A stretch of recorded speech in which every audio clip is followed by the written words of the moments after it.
Auto Intel Summit 2024 is a 3-day live event focused on core automotive topics, including connected mobility, economic forecasting, fintech solutions, investment capital, compliance and regulations, mergers and acquisitions, predictive analytics, and transportation research. Joe Overby and Nick Zulovich are live on location to provide a one-day recap here on ATI, so join the live chat, say hello, make new friends, learn from the best on ATI Auto Business.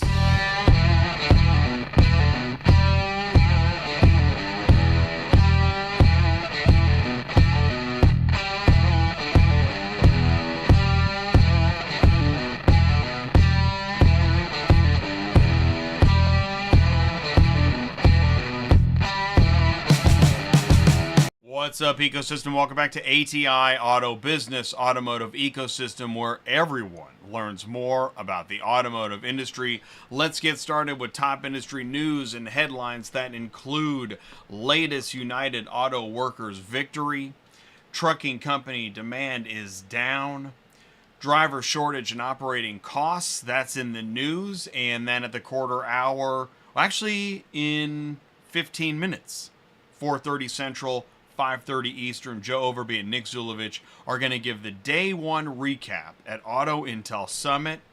Thank you so much for joining. Please do say hello in the live chat. You can click like and share.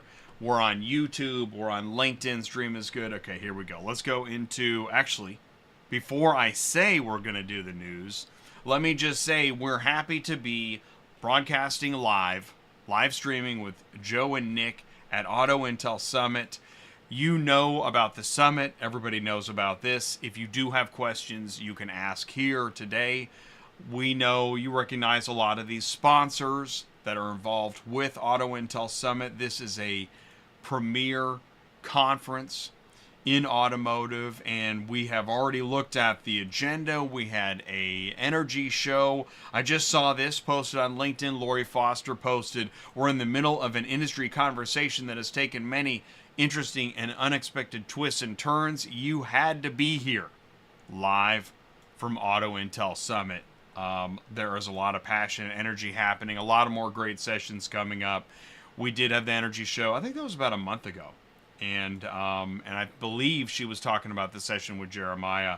And I want to thank Auto Remarketing again for the collaboration on this. Thank you, Joe Overby. We're going to be talking to Joe in about 10 or 15 minutes. There's Nick Zulovich with the bell walking in the hallways. Great shot. As always, you can catch the Auto Remarketing podcast. And in fact, this is a sneak peek shot that just happened a few hours ago. Jade Terraberry of Cox Automotive was live with Joe on the podcast stage during lunch. And also, when we're live with Joe, we've got Jordan on camera 4 shooting some live B-roll. We're going to see the conference live as it unfolds. So thanks so much for joining us for that. Please do remember, you can know more about your ecosystem here on ATI. Last week's show, Auto Retail Consignment. If you don't know what that is, that was a great show where we learned more about how to maybe keep your margins high and skip the auction on some of those cars. And Jim gave a great presentation about consignment. Also last Thursday, Car Hauling Services, Charles Lemons joined us as we talked about wedge car hauling, what it's like for the wedge car hauler, being in business, trying to stay loaded. All right, here we go. Automotive ecosystem news is now. So this just came out, just today, just now, FTC announced the rule banning non-competes. FTC's final rule will generate over 8,500 new businesses each year, could be even more. Raise worker wages, lower healthcare costs, boost innovation. That's a lot. That's a lot. But I do know that non-compete clauses, they do keep wages low, they do suppress new ideas, and they rob the American economy of dynamism. I have had to deal with non-competes, and it is not fun. It feels unfair. So the FTC's final rule to ban non-competes will ensure Americans have the freedom to pursue a new job, start a new business, or bring a new idea to market. That is freedom. That is freedom. There'll be some downsides. There's always There's always a swing of the pendulum. Now, this was big news. VW workers in Tennessee voted to unionize.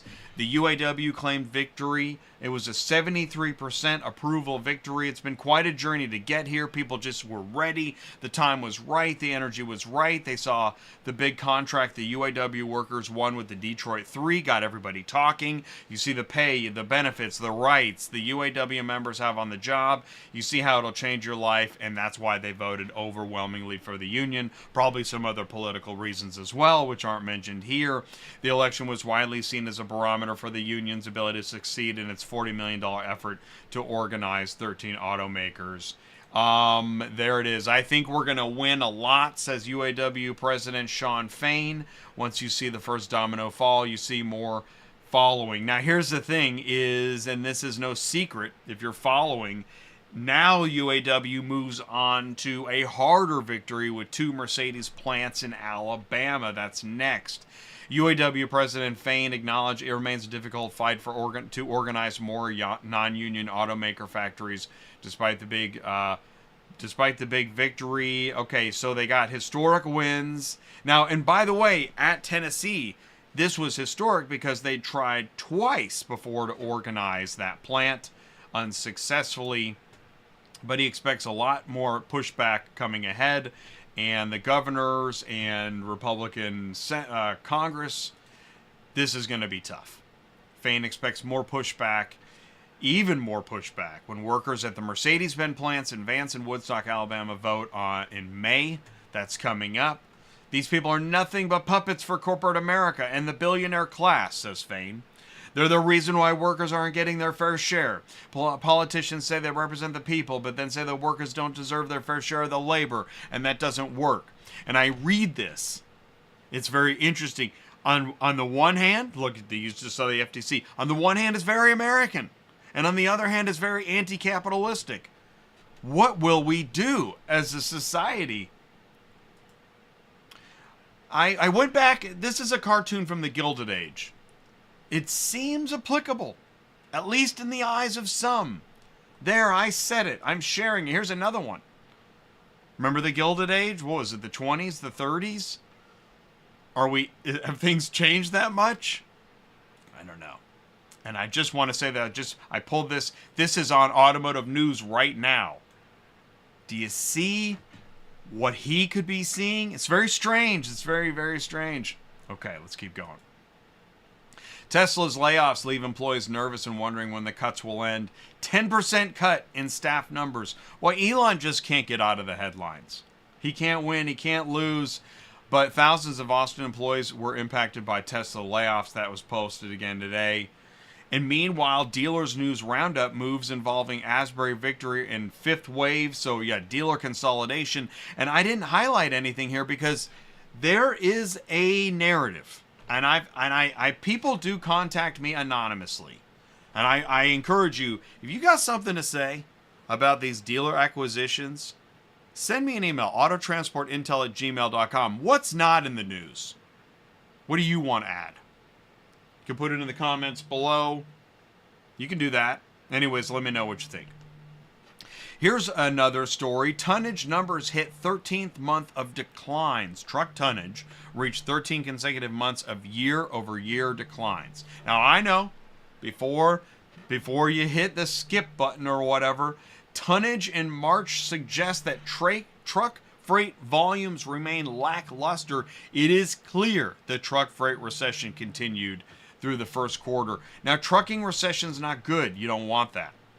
Now, some people are going to say, well, I love it. It's going to keep rates down.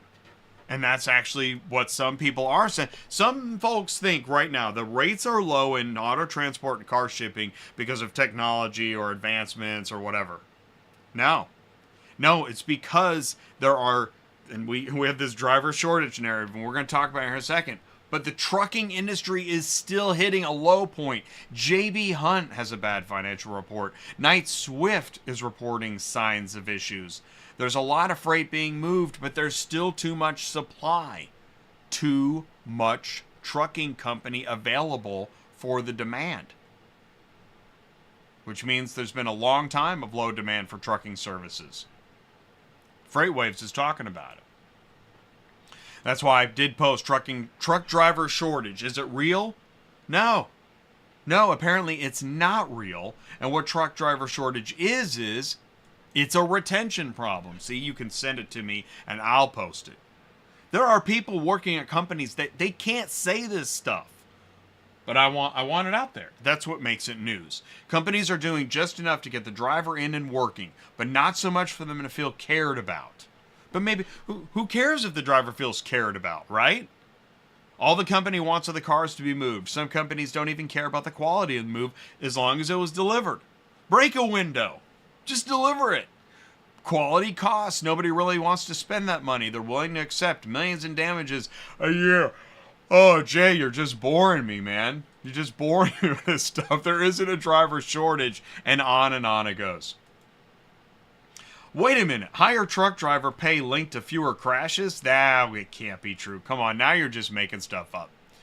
In his paper titled Follow the Money, Truck Pay Incentives, Work Time, and Safety, Dr. Michael Belzer, economics professor, expanded on his more than 25 years of studying truck driver pay.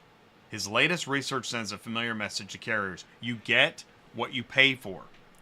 He looked at truck driver pay and safety data, and after sifting through the data, he found that for every 1% increase in driver pay, there's a 1% decrease in crashes. For every 1% increase in driver pay, 1% decrease in crashes. Oh man, this is such a tough decision. This was posted today. PAM Transportation Services posts operating loss for Q1. The company's TL operating ratio was 104.2% for the quarter. What does that mean? Let's get into it. PAM Transportation Services posted an operating loss of $700,000 in Q1 as a challenging market persisted.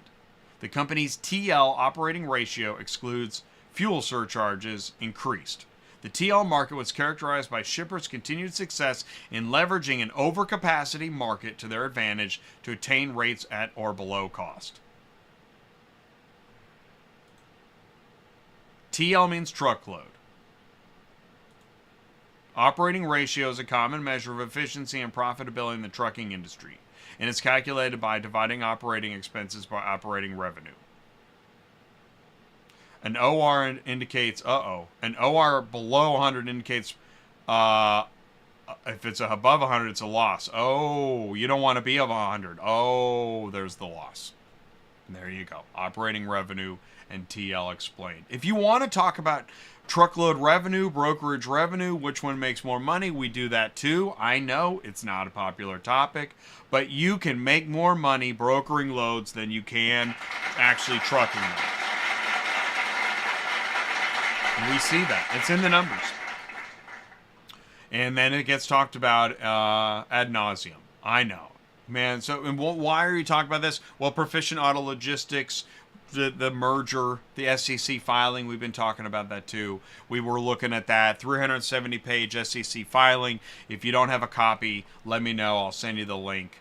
It's pretty interesting. Talk about OEMs and services and competitors and revenue. Man, oh man. Listen, you want to stay anonymous? No problem. Send me an email, autotransportintel@gmail.com. You can leverage ATI. I'll say it for you. You can post it here. This is the place. This is where you can get help. Go to atiautobusiness.com, click on Contact Us, get the podcast, know your ecosystem. It's ATI. I did it. I made my 15 minutes happen. Here's what we're going to do next. We're going to bring in Joe Overby, Nick Zulovich, live at Auto Intel Summit. Let's get a day one recap. This is going to be great. Stick around. We'll be right back. Are you completely stressed out from all the calls and the contracts and the verifications of loads where nobody ever answers the phone? Call Murphy Auto Dispatch Services today. Murphy Auto Dispatch Services has over 15 years in the transport industry. We are your office while you are on the road. We book, we verify, and we bill out your loads for you. We have an excellent accounting staff and an even better dispatch team. Give us a call today at 417-273-0021, or if you want to email me, it's murphyautotransport31@yahoo.com. Give us a call today.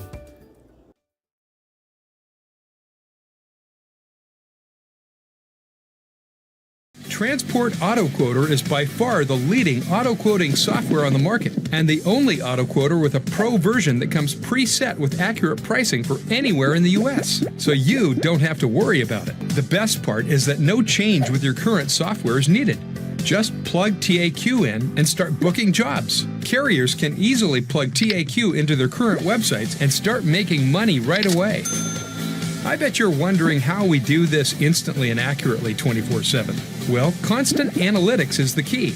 Our Price Watch team is constantly monitoring current market conditions, paying close attention to seasonal and quick-moving industry changes. At the end of the day, it takes a lot of time and data to maintain good pricing, time that most of us just don't have on a daily basis. So free yourself up. Using TAQ Pro is really a no-brainer. Save time and money, maximizing your leads and optimizing your online investments. You'll finally be able to sleep well at night knowing that TAQ is on the job selling for you 24/7. Never missing a potential job.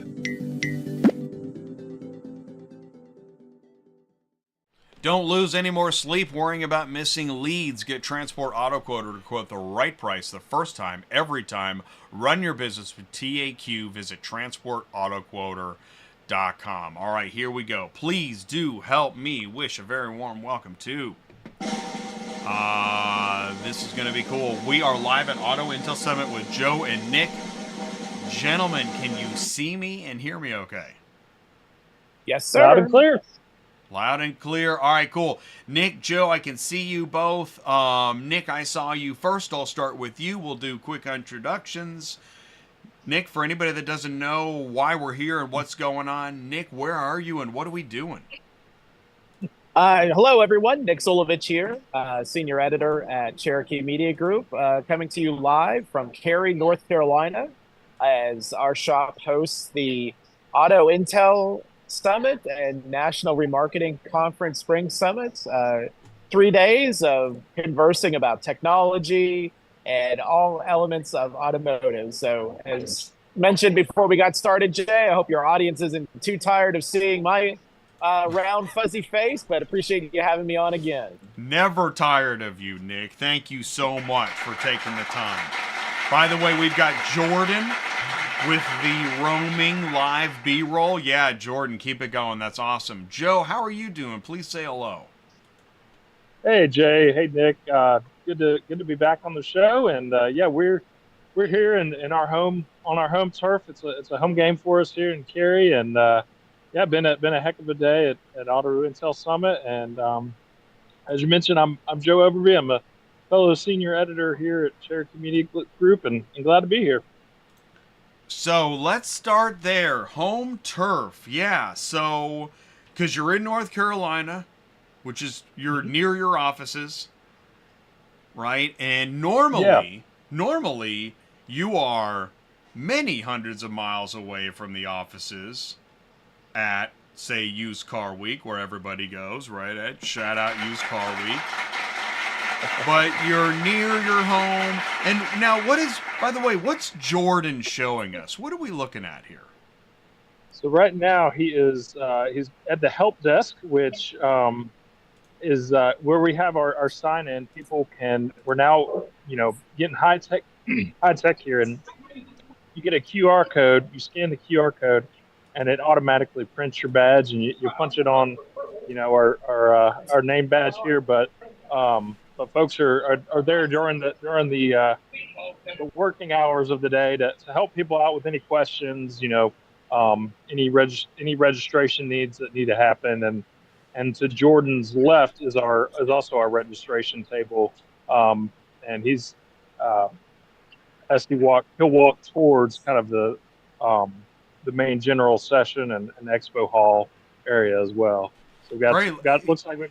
Yeah, let's follow these guys, Jordan. Let's see where they're going. All right, so tell us more, Joe. Where are we headed?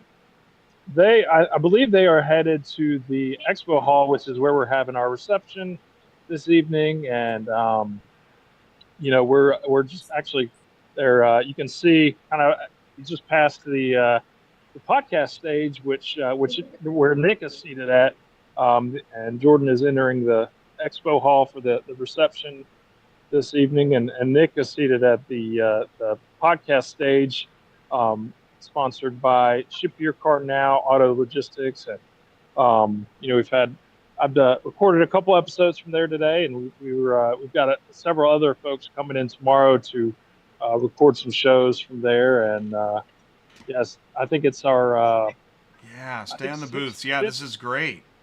Yeah.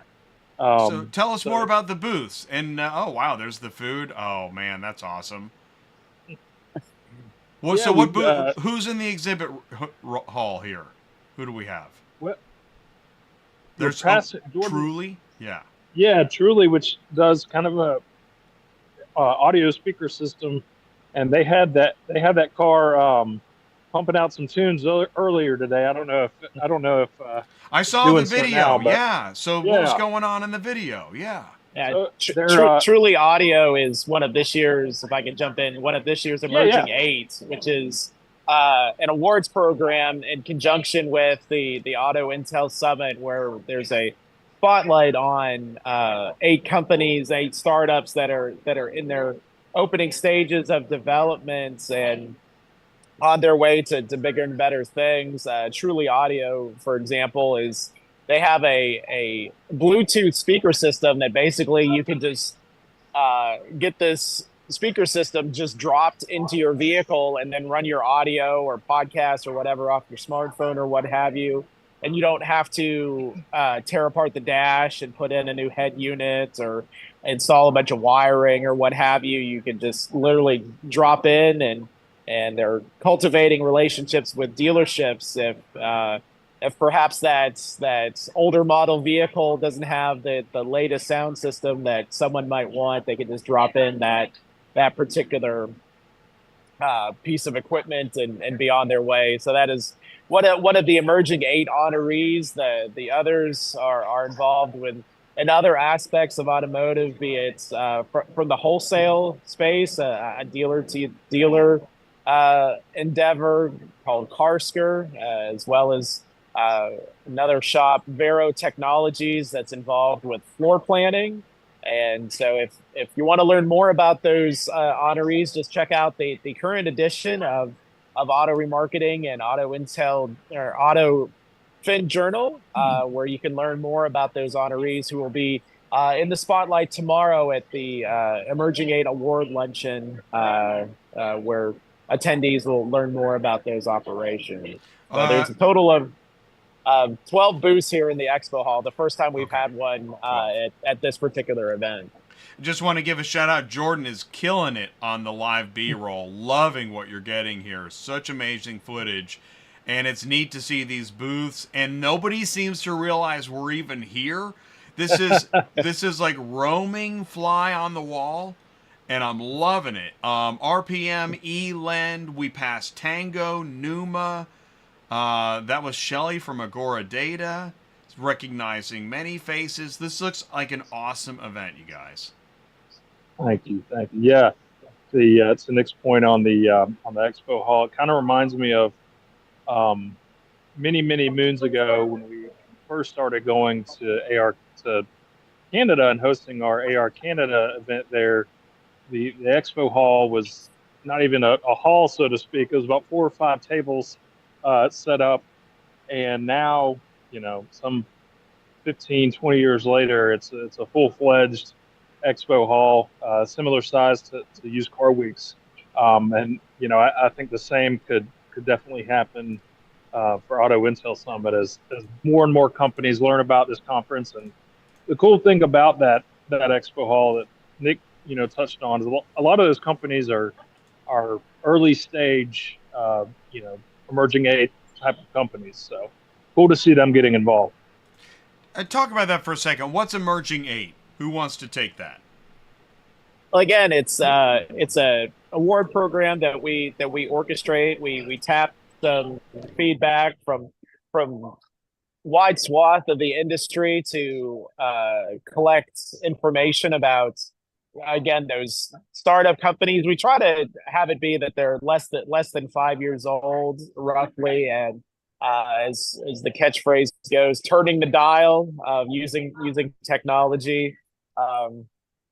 So this is the sixth year that we've done this award program, and some of the past honorees, your audience or the greater uh, automotive industry might know quite well. Shops like Point Predictive and True Decision, and a lot of intriguing enterprises. Another entity, Credit IQ, in the auto finance underwriting space, was acquired by Cars Commerce. So it's been interesting to see how the various entities have had their own successes or become a part of a larger enterprise, and it's a piece of what we're trying to accomplish here. And Jordan, if I could get you to pause 1 second and turn back to the swag shop that you were just looking at, Jay, this is something we started doing.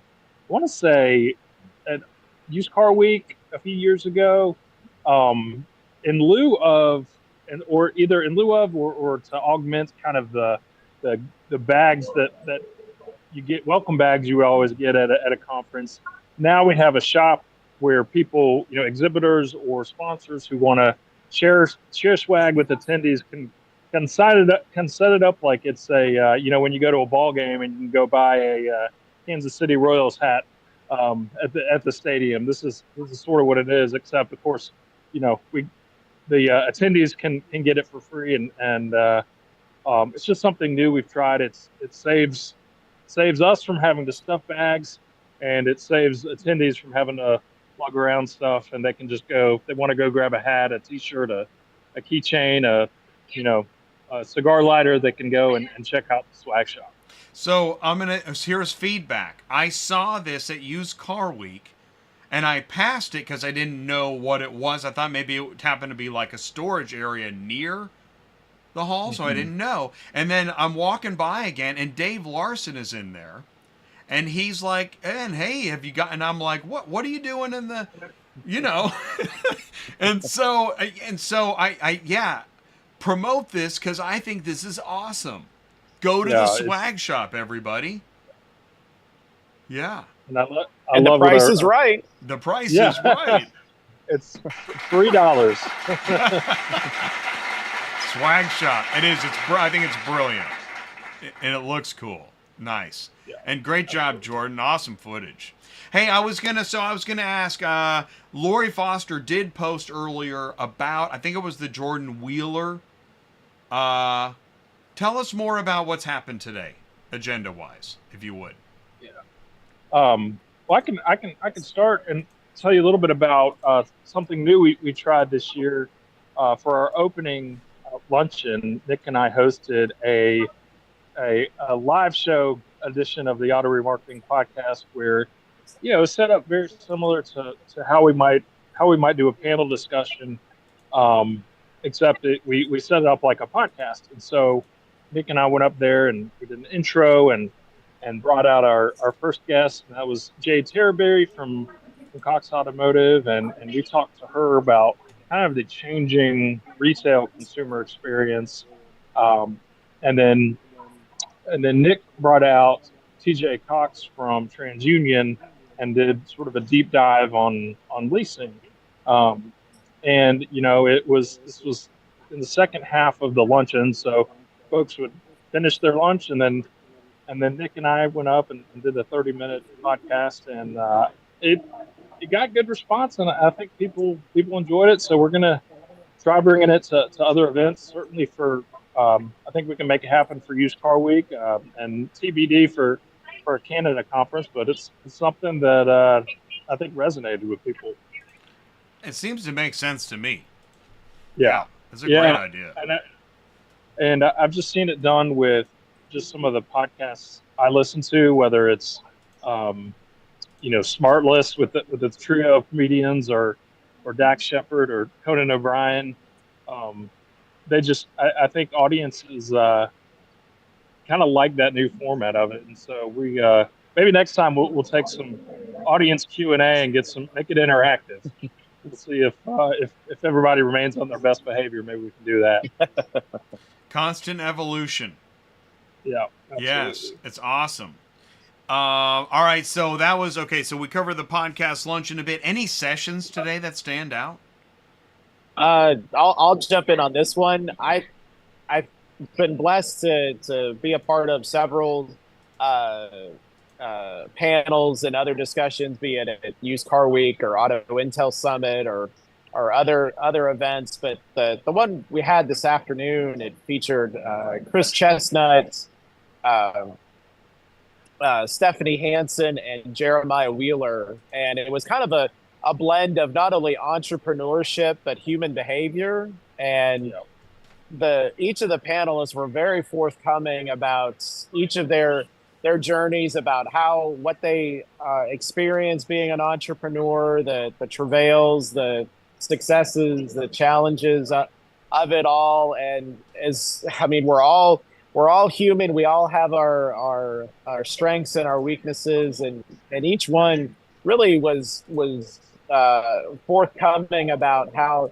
entrepreneurship in particular really can be, to use a cliche, a pressure cooker, and how some folks have a great support system around them and to lift them up and continue on the paths of success. And frankly, there are some that's succumb to the temptations of the world, be it alcohol or drugs or even illegal activities or what have you. So it was a very, it's cliched to say, a raw discussion, but it was that to a degree that it was kind of just as much as we talk about technology and business development and funding and finances and whatnot, we're all people, and we all at the end of the day have our own emotions and our own backstories and whatnot, and what might be happening behind the scenes at a startup or an entrepreneurship can be pretty telling. And they were very forthcoming. It was a very, very enlightening 30 minutes, to say the least. That sounds awesome. What was the name of that session? You called it like how entrepreneurs stir their passion, and who led that discussion? I was privileged to. I was the moderator of it. No and way! Included, Wow, that's amazing. Chris Chestnut, who's between entities now. He was the founder of Payix, which was a collection software company that was sold to Repay a couple of years ago.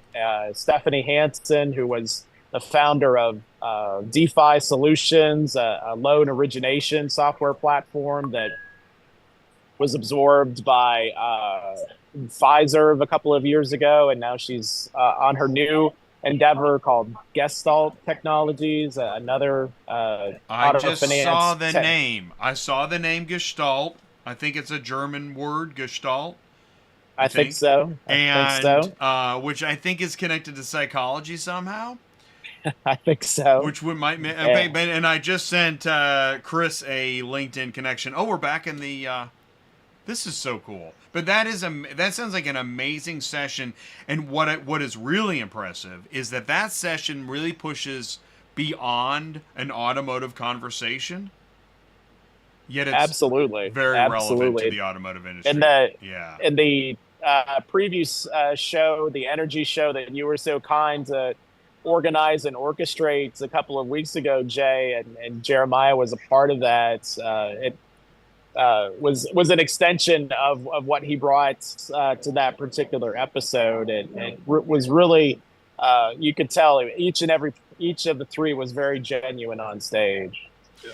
I want to tell you too that your ability to continue to talk about this panel shows its engagement and depth, and I see a shift and a search for that level of engagement and depth.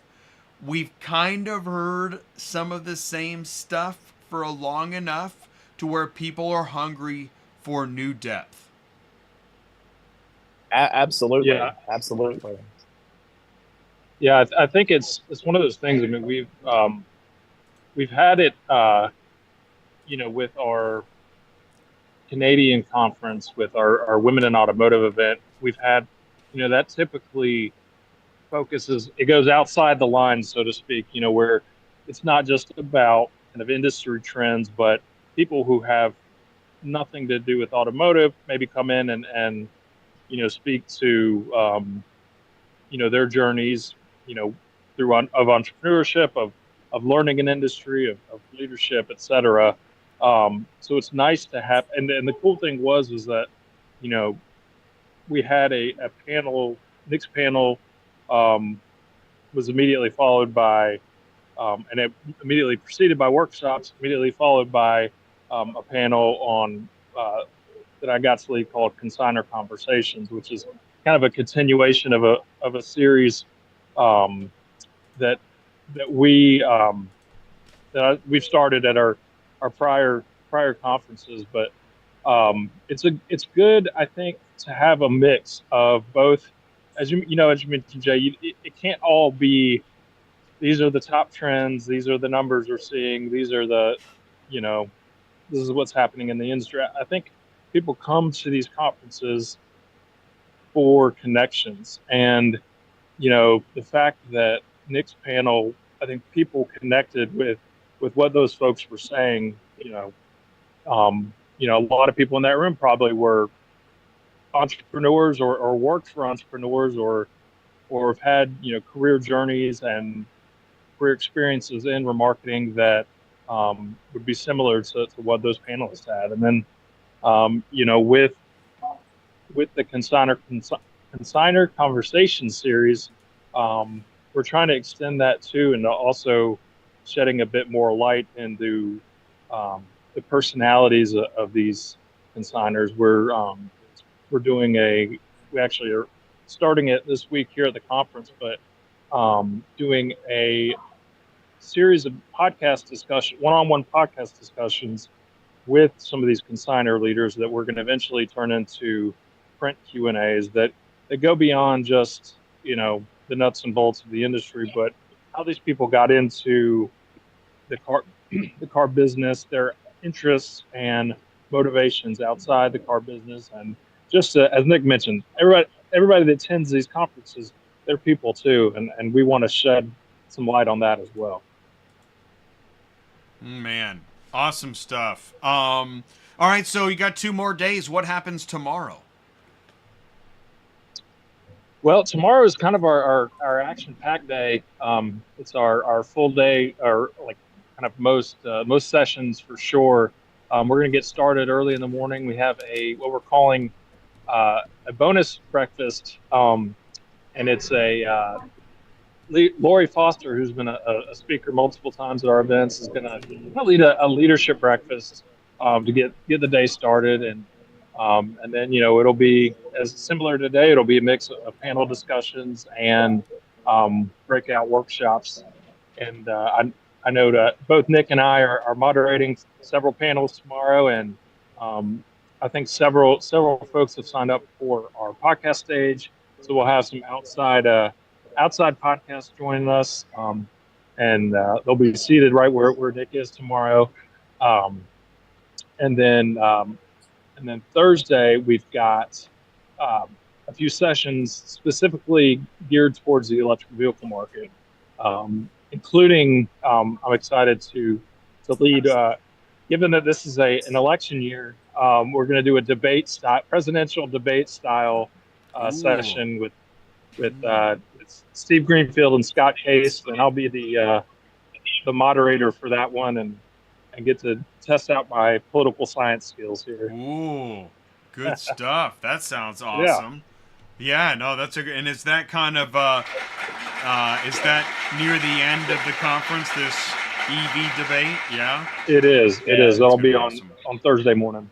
Wow, Jordan. We wrap things up about 10:30 on Thursday morning, so folks can get on a plane about lunchtime and be able to get back to their businesses and their families and such, and finish out their work week in their own locales. So full 2/3 of a day today, a full day tomorrow, and then about a half day on Thursday. And I'm sure you've learned, like, that's a good time frame. That's enough time, but not too much, right? So you got that. You fly in Tuesday morning and you fly out Thursday evening, and You still have some of your week left. Yeah, exactly. I'm guessing. Yeah, that's Indeed. Yeah, that's action packed. So, all right, so it's the first cocktail reception right now. And so I can't take any more of your time. I need to allow you to go enjoy that. Right? Well, Jake, we always I've been we working on always my enjoy Code Zero talking here to already. So Okay, good. you. We always enjoy talking with you and getting the out on the ATI show or hang out in person like we did at the NIADA conference where we got to break some bread and have a good brunch with y'all. Yeah, I totally agree. I look forward to being able to hang out with you in person again. I love collaborating, and I hope that there's something we can work on together soon. Absolutely. sure, appreciate you we guys. This we is so awesome. appreciate the collaboration, Jay. It's Thank you. mutually beneficial, and thank you again for having us. Yeah, and again, shout out to Jordan. Live B-roll Absolutely. the whole time, awesome. And I'll just, there's the thumbs up. And I'll just say, like, because we had a little quick prep earlier, and I mean, he knows exactly what to put on camera. You guys do an excellent job. Shout out Cherokee Media, Bills of Dice once again. Love all of you guys and what you do. So thank you so much for taking this time. Absolutely. Thanks Thank you. again for having us. All right, here we go. All right, I will give you a cut. Director's cut. Here we go. And that's a cut. Okay. All right. At least I enjoy calling a cut. All right. I want to thank Murphy Auto Transport Services, Superflow Systems. I want to thank Cherokee Media.